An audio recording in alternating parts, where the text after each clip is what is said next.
Hello, welcome to Rajshree Chauhan classes.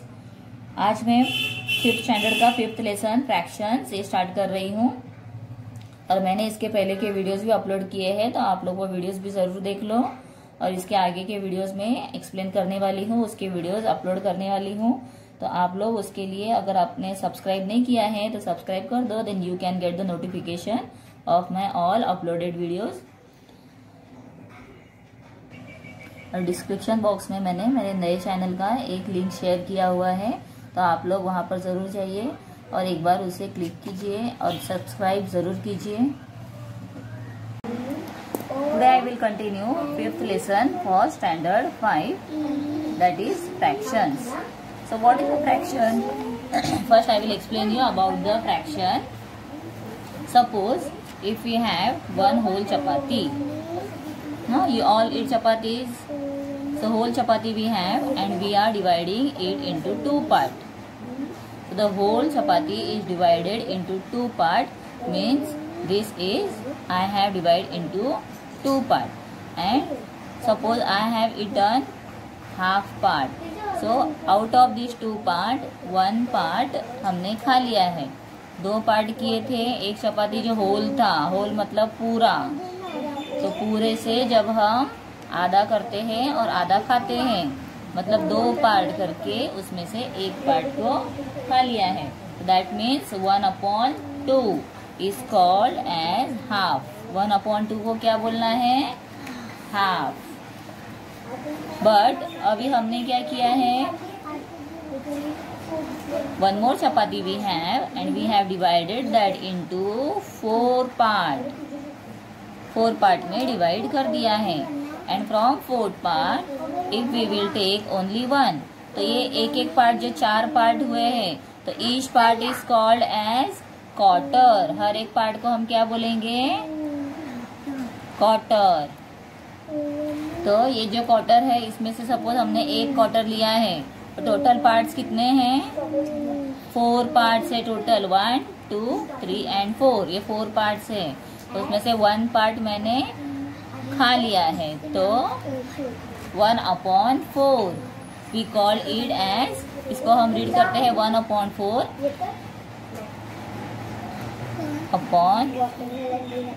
तो ऊपर से रीड करेंगे 1/4। ये 1/2 भी बोल सकते हैं, बट इसे हम डायरेक्ट कहेंगे half. Then after that we have here left 3 parts, तो ये 3 पार्ट्स को हम कहेंगे 3 पार्ट्स लेफ्ट आउट ऑफ 4। तो 4 पार्ट थे, उसमें से 3 पार्ट्स रह गए हैं। This remains as it is, ऐसे ही रह गए हैं। तो इसे हम कैसे रीड करेंगे? We read it as 3 quarter है ना, ये 1 क्वार्टर, 2 क्वार्टर। एक पार्ट को मैंने क्या बताया? इसे हम क्वार्टर बोलेंगे। जो ऐसा एक पार्ट निकलता है, इसे हम क्वार्टर कहेंगे। तो 1 क्वार्टर हो गया, 2 quarter, 3 quarter. So we will read it as 3 quarters.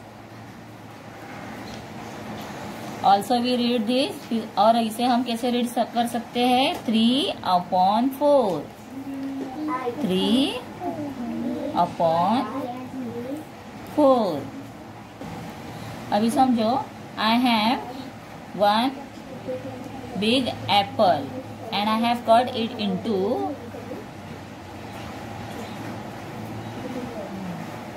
8 parts. 1, 2, 3, 4, 5, 6, 7, 8. 8 equal part. कितने पार्ट्स किए हैं? 8 इक्वल पार्ट्स। तो 8 इक्वल पार्ट्स में डिवाइड कर दिया है। तो टोटल जितने पार्ट्स में हम कट करते हैं, उसे हम नीचे लिखते हैं। और 8 पार्ट में से मैंने कुछ बच्चों को डिस्ट्रीब्यूट किया है। 1, 2, 3, 4, 5। 5 पार्ट्स मैंने डिस्ट्रीब्यूट कर दिए हैं। तो कितने पार्ट्स गए? 5 पार्ट्स। तो 5/8, इसे कैसा रीड करना है?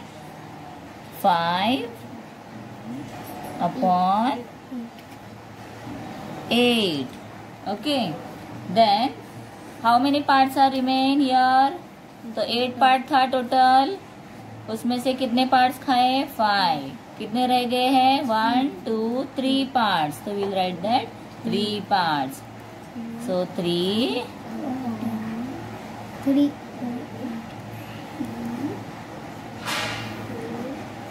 upon 8. So now I will show you a magic that 5 upon 8 plus 3 upon 8. जो पार्ट्स खा लिए हैं वो और जो रिमेन है दोनों का एडिशन करो। तो देखो 5 प्लस 3 और जो नीचे डिनोमिनेटर है, इसे जो नीचे नंबर रहता है उसे कहते हैं डिनोमिनेटर, ऊपर जो नंबर है उसे कहेंगे न्यूमरेटर। तो नीचे के जो नंबर्स है डिनोमिनेटर के उसे सिर्फ 1 टाइम लिखना है, उसे हम ऐड नहीं करेंगे, सिर्फ ऊपर के नंबर को ऐड करेंगे। सो 5 plus 3 make 8 and this 8 we will continue here. So see now 8 upon 8. तो therefore 8 1 जा 8, 8 1 जा 8, दोनों को 8 से डिवाइड करो तो 1 लेफ्ट हुआ। दैट मीन्स कितना एप्पल था? एक एप्पल था और उसे हमने 8 पार्ट में डिवाइड किया था। ठीक है, द होल नंबर इज 1। तो ऐसे हमें इसका प्रैक्टिस करना है। And also here is given in the 3 examples above the fraction half has been shown by 1 upon 2, 2 upon 4, 3 upon 6। यहाँ पर देखो, यहाँ भी एग्जाम्पल्स दिए हैं अलग अलग, तो आप इसे रीड कर सकते हो। Then it means that the value of all 3 fractions is the same। देखो जो एप्पल था या रोटी है वो एक ही रहेगी, लेकिन सिर्फ उसी के हमने पार्ट किए हैं, अलग अलग पार्ट्स किए थे, इसीलिए जितने भी आप पार्ट करोगे तो वो कैसे रहेंगे? Equivalent fraction. मतलब अगर 2 पार्ट किए हैं तो 1 पार्ट ले लिया, 4 पार्ट किए हैं तो 2 पार्ट लिए हैं, 6 पार्ट करते हैं तो 3 पार्ट लेते हैं। ओके, और ये तीनों का अगर हम डिवाइड करेंगे तो we will get equivalent fraction 1 upon 2। वो कैसे करना है मैं आप लोगों को यहाँ ही दिखाती हूँ। 2 और 4 कौन से टेबल में आते हैं? 2 के टेबल में आते हैं, इसीलिए 2 1 जा 2, 2 2 जा 4। देखो 1 upon 2 आ गया। Now here we have 3, this is 6। 3 और 6 कौन से टेबल में आते हैं? 3 के टेबल में आते हैं, इसीलिए 3 1 जा 3, 3 2 जा 6, again 1 upon 2 means 1 upon 2, 1 upon 2, 1 upon 2। इसीलिए इसे जब सेम नंबर्स आते हैं, जब हम इसे सिंपलेस्ट फॉर्म में फाइंड करते हैं और सेम नंबर आते हैं, उसे बोलेंगे इक्विवेलेंट फ्रैक्शन। क्या बोलना है? Equivalent fraction. Now here we can see obtain equivalent fraction. Now in this picture we can see this box is divided into how many part? 1 2 3 4 5 part। So we can say the two of the 5 equal parts in the figure are colored। Now 2 parts are colored। तो total कितना part था?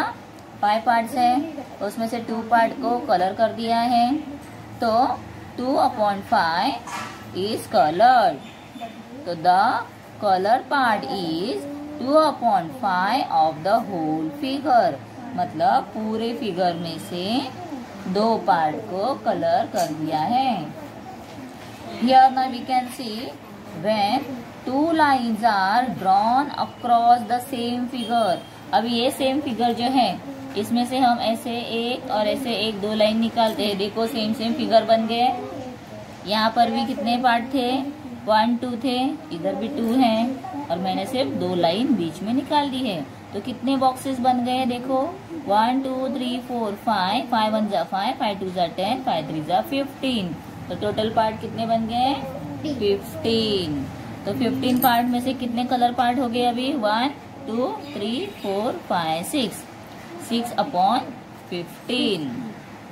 Okay, तो अभी 6 upon जो 15 है इसे अगर मैं इक्विवेलेंट दिखाऊंगी करके तो क्या करना है? देखो मैं यहाँ पर आप लोगों को दिखाती हूँ कैसे किया है। पहले क्या था? 2 upon 5 थे, अभी उसको 6 upon 15 कर दिया है। अभी 6 और 15 कौन से टेबल में आते हैं? दोनों आते हैं 3 के टेबल में। तो इसीलिए डिवाइडेड बाय जब 3 करेंगे तो 3 2 जा 6, 3 5 जा 15। देखो 2 upon 5 2 upon 5 है सेम, मतलब ये क्या बन गया? Equivalent fractions. The pair of, इसे बोलते हैं the pair of, the pair of equivalent fraction.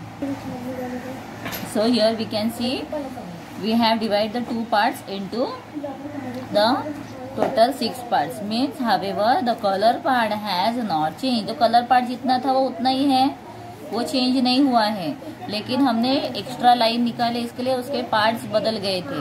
So therefore 2/5 और 6/5 दोनों क्या है? इक्वल है, दोनों भी इक्वल ही है, सेम मेजर है उनका। हाँ, ये हमें ऐसे करने से पता चलता है। अभी अगर आप यहाँ पर देखोगे तो 2/5 और 6/15 क्या है? इक्विवेलेंट है, मैंने यहाँ पर दिखाया करके। ऐसे ही 1/2 और 2/4 भी इक्विवेलेंट है। कैसे? तो देखो ये 1/4 है, ये 2/4 को डिवाइड करना है 2 से। 2 1 जा 2, 2 2 जा 4, दोनों 2 के टेबल में आते हैं ना, इसीलिए हमें 2 का टेबल बोलना है। तो 1/2 आ गया, मतलब ये दोनों नंबर क्या है? Equivalent.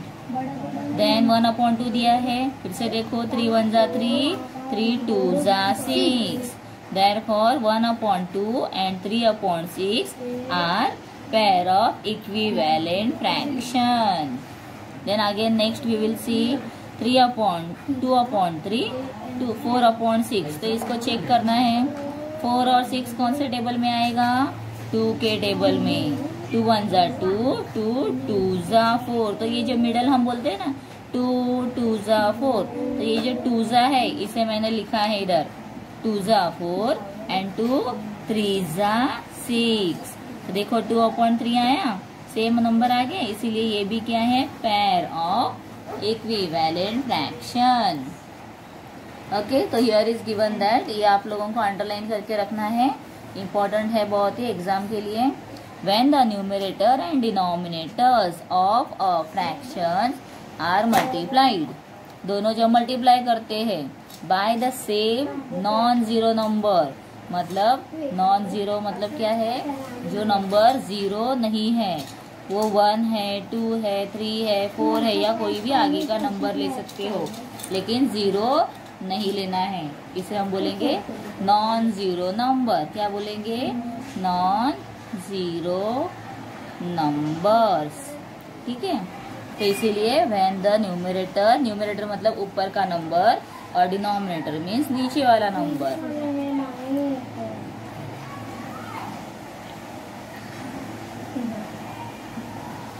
Numerator and this is called as denominator. तो ये न्यूमरेटर है, ये डिनोमिनेटर है। तो ये जो दोनों नंबर नॉन जीरो रहने चाहिए, तो क्या होगा? And they multiplied by the same non zero number we get a fraction that is equivalent. Suppose मैं आप लोगों को एक नंबर देती हूँ इधर 1/3, तो अगर 1/3 को मल्टीप्लाई करेंगे 2 से, ऊपर भी 2 से करना है, नीचे भी 2 से ही करना है, तो 1 2 जा 2 एंड 3 2 जा 6। तो 1/3 और 2/6 क्या हो गया? ये नंबर और ये दोनों नंबर क्या बन गए? इक्विवेलेंट। मतलब 1/3 को अगर मैं मल्टीप्लाई करती हूँ 4 से, तो देखो 1 4 जा 4, 3 4 जा 12, तो 4/12 भी क्या बन गए? Equivalent fraction. तो ये सब क्या है? इक्विवेलेंट। ठीक है, तो अभी हम यहाँ पर देखेंगे, एग्जाम्पल हमें दिया है, एक एग्जाम्पल मैं आप लोगों को दिखाती हूँ इसका करके। 15/40 एंड हियर वी हैव 8। तो ये फील्ड बॉक्स में क्या लिखना है?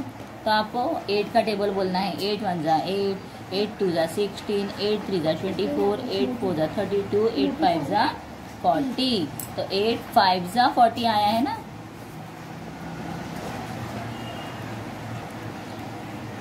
तो 8 5 जा 40, तो 5 जा हमने बोला है, इसीलिए मैं 5 लिखती हूँ।